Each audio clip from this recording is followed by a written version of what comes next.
आम्ही नांदा सौख्य बरे म्हणतो त्यांना, पण ते नांदा आता त्यांना भांडण काय, वर्चस्वाची लढाई आहे तिघांची.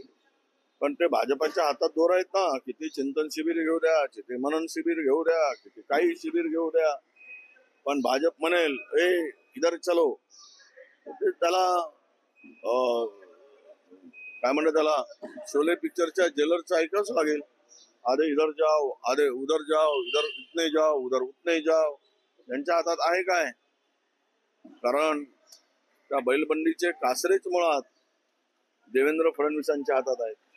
त्यामुळं त्यांना जिकडे ते मनानं चालू शकत नाही, फक्त आता दाखवत आहेत. पण ते म्हणतील इकडे चलो तर त्याला तिकडेच जावं लागेल. लेफ्ट चलो म्हणलं तर लेफ्टला, राईट चलो म्हणलं तर राईटला जावं लागेल. यापेक्षा त्यांच्या हातात काही नाही. कारण भाजपच्या मर्जीवर ही मंडळी त्या सत्तेमध्ये आहे. थँक्यू.